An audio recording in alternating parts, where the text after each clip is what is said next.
Hoje, a gente vai entrar de cabeça em uma das instituições mais poderosas e, olha, mais complexas do Brasil, o Ministério Público. A ideia aqui é explorar uma questão central: como é que o guardião da democracia pode, ao mesmo tempo, se tornar um risco para ela? É uma análise super interessante, inspirada nas ideias do pesquisador Alberto Flores Camargo. Vamos começar com uma pergunta que parece simples, mas é fundamental. Numa democracia, quem é que fiscaliza o poder? Quem garante que os direitos de todo mundo vão ser protegidos contra possíveis abusos dos próprios governantes? Essa questão que está lá na raiz do Ministério Público brasileiro, pelo menos como a gente conhece ele hoje. Pois é, e essa pergunta já joga a gente direto no que os teóricos chamam de dilema do guardião. A questão é a seguinte: como é que se cria uma instituição que seja forte o bastante para proteger os cidadãos, sem que essa mesma instituição se torne tão poderosa a ponto de ser ela mesma uma ameaça? É um equilíbrio, assim, muito delicado. Para a gente entender o MP brasileiro, a gente precisa voltar um pouquinho no tempo. Depois de décadas de ditadura militar, o Brasil que se redemocratizou nasceu num clima de enorme desconfiança. Existia um ceticismo muito profundo com os partidos políticos, com o Congresso. Eles eram vistos como incapazes ou talvez pouco dispostos a defender de verdade o interesse público. E aí, a solução que encontraram para esse dilema veio na Constituição de 1988. Ela não só fortaleceu o Ministério Público, como o transformou numa espécie de superpoder institucional. Deu para ele uma autonomia e um alcance que até então não existiam. A ideia era criar um guardião independente, que estivesse acima das disputas políticas do dia a dia. E essa ascensão, olha, foi meteórica. Se liga só nessa linha do tempo. Em um período bem curto de uns 15 anos, o MP foi de um órgão que era ligado ao executivo para uma instituição totalmente autônoma. A Lei da Ação Civil Pública, ali em 85, e, claro, a Constituição de 88, foram os marcos que consolidaram essa força toda, transformando o MP num verdadeiro quarto poder. O conceito que dá toda essa força para o MP é o de legitimidade extraordinária. Tá, mas o que isso quer dizer na prática? Significa que o MP tem o poder de agir em nome da sociedade inteira para defender direitos que são de todo mundo, como o meio ambiente saudável ou os direitos dos consumidores. É uma ferramenta jurídica, assim, poderosíssima.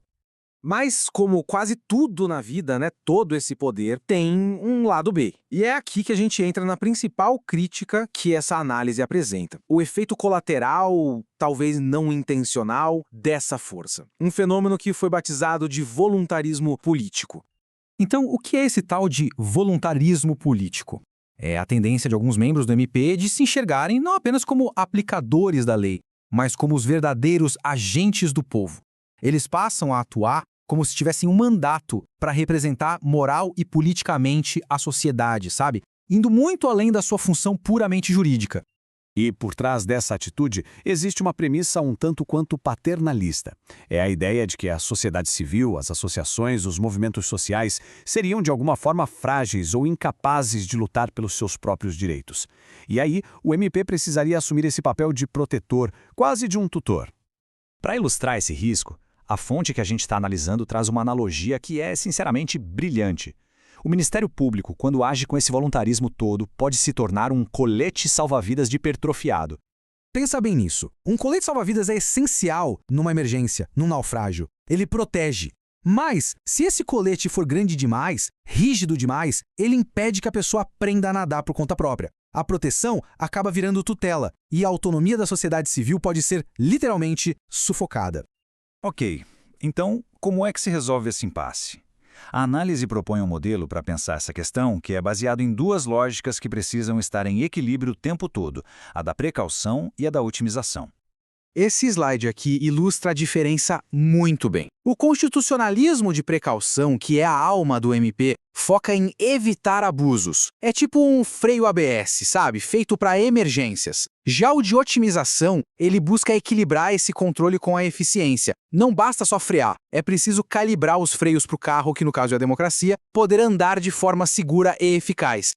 E isso é fundamental porque o excesso de precaução cria o que a fonte chama de riscos de segunda ordem. O que é isso? São os problemas gerados pela própria solução.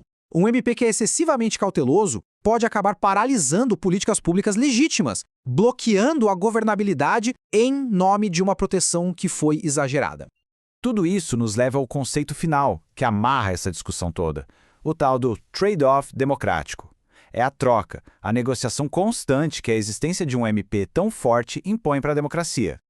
Então, o ponto crucial é este aqui, olha só. Quanto mais poder de controle a gente dá para o Ministério Público para nos proteger de abusos, maior o risco de que ele acabe bloqueando decisões políticas que são legítimas, que foram tomadas por representantes eleitos. Na arquitetura institucional, não existe almoço grátis. Para colocar isso de um jeito mais prático, a análise sugere que o MP pode adotar basicamente 3 posturas. A deferente, que respeita as decisões dos gestores, a interativa, que seria a ideal, que coopera e supervisiona para corrigir falhas, e a substitutiva, que é a mais arriscada de todas, é quando o MP intervém diretamente e toma para si a decisão política. O grande desafio é saber quando cada uma dessas atitudes é a mais apropriada. Então, para a gente resumir essa análise, o MP é fruto da desconfiança histórica com a política. O seu superpoder vem da legitimidade extraordinária. O grande risco é o tal do voluntarismo político, que pode acabar sufocando a autonomia da sociedade. E a chave para o bom funcionamento é encontrar aquele equilíbrio delicado entre a precaução e a otimização. Isso tudo deixa a gente com uma reflexão final, né? Que talvez o verdadeiro desafio de uma democracia madura não seja tentar criar um sistema à prova de falhas, eliminando todo e qualquer risco, mas sim aprender a administrar esses riscos que são inevitáveis, com prudência, com equilíbrio e, acima de tudo, com sabedoria.